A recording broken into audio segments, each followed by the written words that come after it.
Hello and welcome everybody. Thank you for joining us today. I'm Tessa, I work for CloverDX and I'm going to be facilitating the webinar today. So today presenting is Branyo Repchek, our VP of Product here at CloverDX, and Branyo is going to be taking us through the new features and updates in our latest 5.8 release. So a couple of housekeeping notes before we get going. If you have any questions, please pop them in the Q&A box. Avoid the chat for any technical or audio issues. So all questions in the Q&A box, please. And we will be sharing the slides and the recording of this session later today via email. So keep an eye out on your inboxes for that. That's it from me. So I'm going to pass over to Branyo. Thank you, Tessa. Again, welcome everyone. And as Tessa mentioned, today I'll walk you through the updates that we've made in our latest release. We've released CloverDX 5.8 just 2 days ago on Tuesday, and kind of a recap of our releases over the last year, let's say. As usual, we are keeping quarterly schedule, so we are at 5.8 now, and before the end of the year, we plan to release CloverDX 5.9 with further goodies for you to play with. Let's go directly to the features so that I don't spend too much time just talking around it, but rather show you the product. We have 3 main pieces that I want to talk about. Of course, there's a lot more. And if you want to see the full release notes, please go to our website. You can see the link over here on the slides, or you can get there from the resources section on our website directly from the main menu. The first and the biggest feature that we've introduced in the 5.8 is what we call Operations Dashboard. This is something that allows you to easily monitor your business processes of any complexity, whether it's something simple or complicated. You can easily create nice widgets that help you see the status of your processes. And I'll show you how all of this works in just a minute when I go over in more details. We have improved alerting and notifications functionality in Clover. This mainly relates to all the automation features we have, like for example, scheduling, or even listeners, or even data services. Now all of this has been unified and allows you to monitor everything in the same way and send the same kinds of notifications regardless of how you decide to automate your processes. And tied to all of this are a lot of backend improvements with regards to logging and monitoring. And we've introduced a new API in Clover. This is a basis of something that we'll be doing for quite a while. Basically building a new API that allows you to talk with Clover and integrate it with other third-party tools, usually tools used for monitoring of your applications. Let's now talk a little bit more about different features. I'll show a little bit of slideware, but I'll try to focus on the product itself, so I'll actually show you what it looks like in Clover. First, let's talk about the dashboard, because this is the biggest change that we have there. This is something that you will notice immediately as you log into your server, because this is a new default page for your server console. So as soon as you log in, you will see a dashboard if you have it configured instead of, for example, cluster status or history of your nodes and so on. The goal of the dashboard is to give you something where you can very easily see the status of your processes. So you can group your automation features into what we call monitors and very easily see whether they are working or not. This is meant to be something that you can, for example, always have on a second screen somewhere on the side, just in your peripheral vision, and just seeing whether something turns red.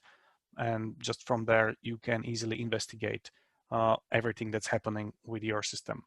Let's have a look at what it looks like in an actual server. So this is what you get when you log in. I have created just 4 monitors so that I don't keep it too busy, but obviously you can have as many of them as you want. They will start getting a little bit smaller as the screen gets fuller, or if your resolution is smaller, they'll auto scale so that everything fits. Everything that you've had there before, if you are used to, for example, seeing the status of your cluster, this is still here. It's been moved to a separate resources page, right? So we haven't removed any of that. It's still here, and you can see and track the performance of your environments in this way as well. When we talk about monitors, this is something that allows you to very easily group your jobs based on whatever criteria you want. If I, for example, look at this one, right, it's green, so nothing's wrong in there. And I can very easily see that I have a number of jobs or a number of automation features that I want to monitor in here. I can always click on that. If there are any errors, I will see an error here. For example, over here, I have a job that keeps failing, and all of these jobs are kind of failing randomly, so that I have something interesting to show you. You can always drill down into the reasons for the failure. So let's just generate something a little bit more interesting. I'll do this one. Let's do something that will fail 5% of the time, right? I'm using data apps to just trigger something in Clover so that I don't have to do it from the designer and switch the tools so much. So I have generated 100 jobs, 5 of them failed. And so I will be able to see that over here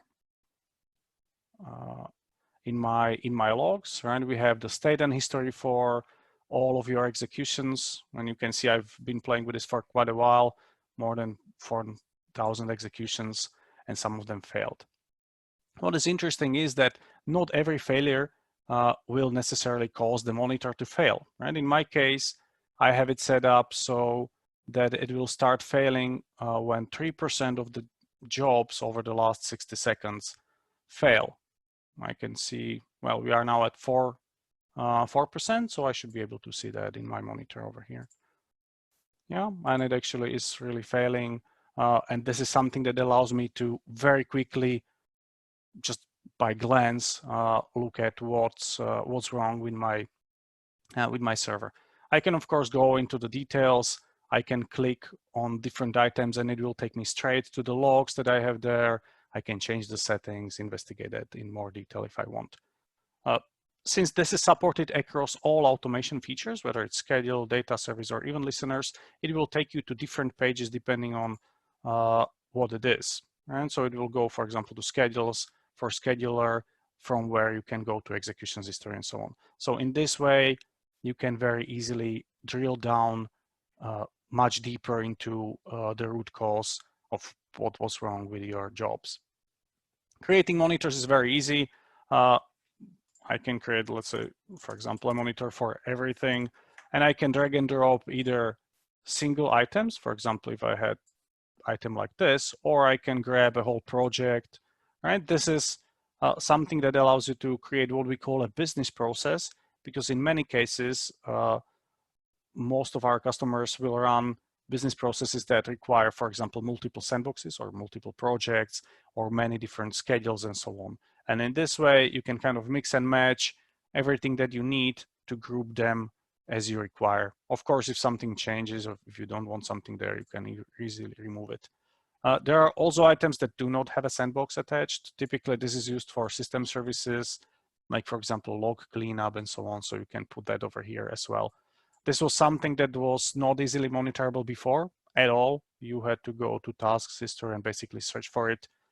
In this new way, we can very easily just throw everything in there and kind of keep monitoring everything, right? So in my case, I have thrown all the jobs that I have, every automation that I've enabled on my server into a single monitor. So if I wanted to create something like this, I will see if anything is wrong on my server, I will immediately see that. It's still the same job and it's still lit up, so because I haven't cleared it. Another feature that we've introduced is the ability to reset the state of each endpoint directly from here. You might decide that, okay, it's failing, but for example, it's a web API that's been called hundreds of times per second and something was down for a couple minutes, so it's not an issue. So you can just click over here and everything where this trigger appears will be reset and will appear fine until it breaks again, obviously, if it starts doing that again. Yep, so in very simple way, you can see aggregated health of your jobs. You can drill down to where your problem occurred, and you can even mark it as resolved if you have resolved the issue or if it's not an issue. Another interesting feature is that this will not stay broken forever. For example, if you, again, I'll use REST APIs because those are frequently failing. If you use REST API example and someone calls it all the time, like in my case, right? I have a job that randomly calls this hundreds of times with parameters that it will fail sometimes. It can actually heal itself, right? So if your API is broken for a while, but then starts working properly, the monitor will turn green when the threshold that you have configured over here is not reached, right? So you can configure it in a way that helps you see kind of immediate status, and you can then look into the history if you want, into either execution history or schedules or anything else, depending on what kind of jobs you have there. Let's have a look at the next feature. This is kind of tied to the dashboard. We have unified alerts and notifications for all automation triggers that we have in Clover. So what you have been able to do so far for data services and data apps, you can now do for schedulers, all listener types. And so it's much easier to kind of keep track of what's happening and create notifications based on issues on your server without using job flow or somehow querying APIs or overcomplicating matter in any way. For example, if I look at schedules where it was not available before, and this is a new tab over here where you can configure how the endpoint or how the trigger behaves. You can make it as something that will never fail. So regardless of whether it actually fails or not, it will never be marked as broken, or any failure, which is the default, will mark it as broken, or use more complicated triggers. For example, if certain percent of the executions during certain period of time fails, or if it keeps failing one execution after another. And so these are the options that allow you to easily control when your trigger is considered broken or kind of failing. And of course, if you want, you can send an email notification to anyone who needs to see something like that. The notification will give you information about why something has been failing. So for example, it will tell you that it's been failing because 3% of the over the last minute failed. And it will also notify you when the endpoint is restored. So if this condition is no longer true, because it, for example, started running properly again, then you'll get another notification email saying that everything is fine, which means that you don't really have to keep watching the server UI. You can use your email, or as we now have the dashboard, you can just keep looking at the dashboard and you'll get notified about everything.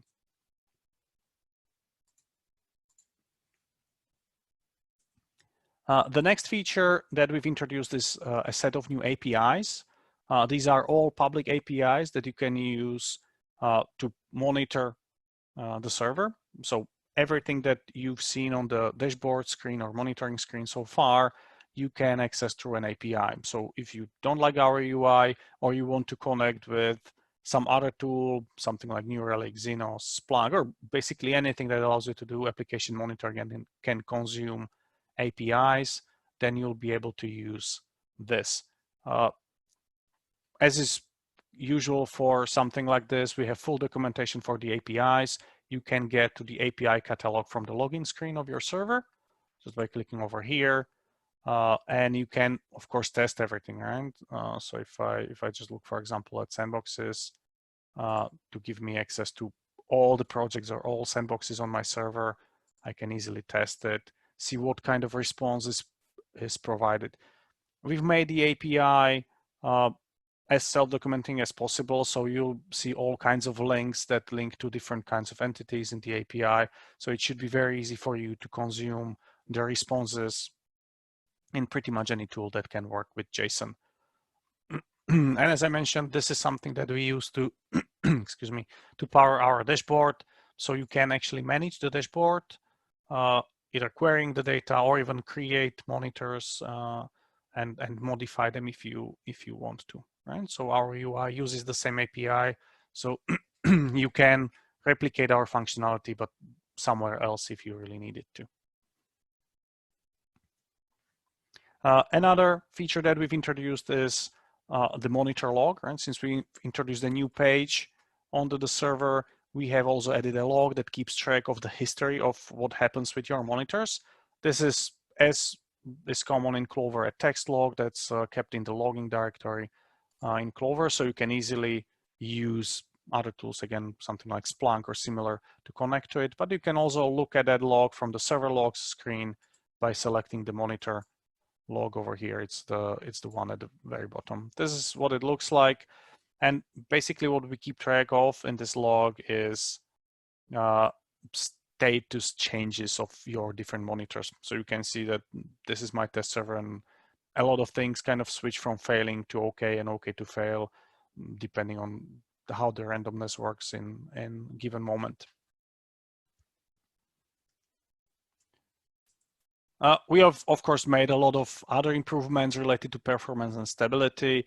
Notable one is the improved performance of SMB2 listing. We've implemented this already for other protocols, so SMB is now the next one, where we can stream the contents of the directories, which means that the listing operation is no longer blocking. This is something that will help you, especially if you are trying to process large directories with tens of thousands of files, because the server will just be able to continue processing the data even as it is reading the content of the directory, instead of waiting for the whole listing to complete. In the previous release, in 5.7, we've introduced a concept of job queue. That is something that allowed us to manage the performance of the server a little bit better. If your server is getting overloaded, some of your jobs can get queued, right? So they will not be triggered immediately, but rather are are pushed onto a job queue, and the server, as the load goes down, will pull them from the queue. Of course, this behavior might not be what you want in some cases. For example, you might have an important job that you want to trigger manually, or something that doesn't happen very often, and it got stuck in a queue because the server is overloaded. So we have now added a function that allows you to force execution of unqueued job. It's quite hard to catch it usually on the normal server, because the queue tends to be quite short. So I'll just show you a screenshot of what it looks like.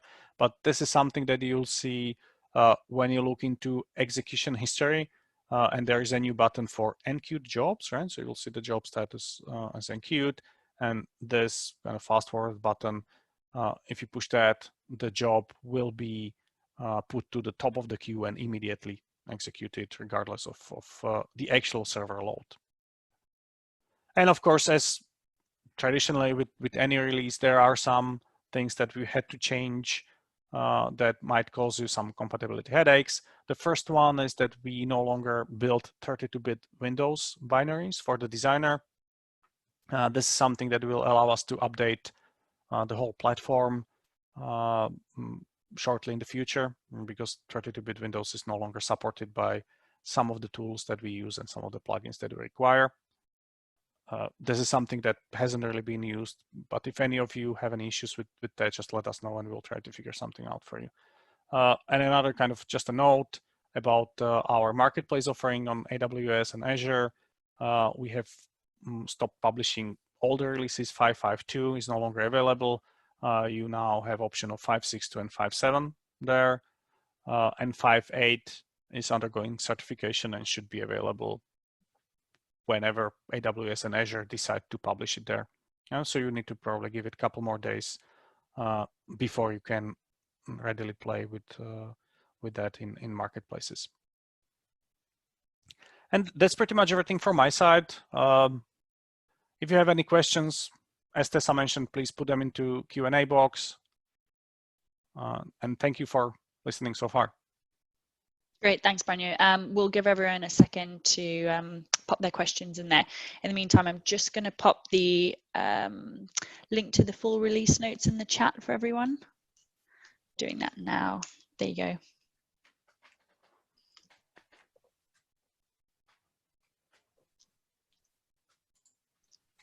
Just give you another minute or so, and whilst I'm doing that, we'll just talk about the next webinar that's coming up. So we're going to be running this next week on Tuesday, October 20th, and this webinar is going to be a little bit different. So we're bringing in two special guests, Russ and Andrew from Formula 3 Group, who's a customer of ours, and we're going to be chatting with them about how they keep their company small and agile while working with large enterprise ecosystems.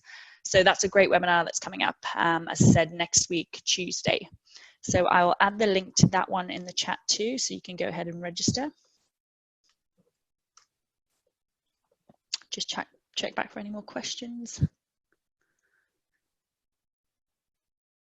think that's it. We haven't had any questions come in, but always feel free to contact us if you do. We'll be happy to chat. So again, oh, sorry, as I said that, I have one. We're currently on 5.3.1. Any compatibility issues moving from 5.8 that come to mind? There might be some, and there are quite a number of releases between what you have and 5.8, and so 5 releases in total. I don't think we've introduced something that would really break it.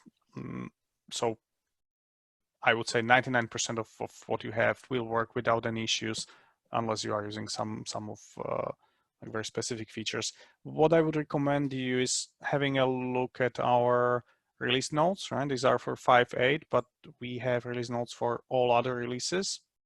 And for example, if I randomly click on 5.7 or anything else, and if you scroll down to the very bottom, you can see a list of compatibility issues or issues that can cause you compatibilities.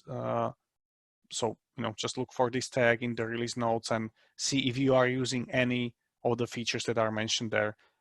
Usually there are small issues there that might crop up, but we try to make sure that you can very easily upgrade Clover, even from older releases, even much older than 5.3 that you have. And so I would not expect any issues there. Brilliant. Thank you, Branyo. We haven't had any more questions come in, so I guess we'll wrap up for today. I will be sending the recording out, so keep an eye out for that one. Thanks, Branyo, and thank you everyone for attending. Hope to see you next week. Thank you, everyone. Have Bye-bye. a great day.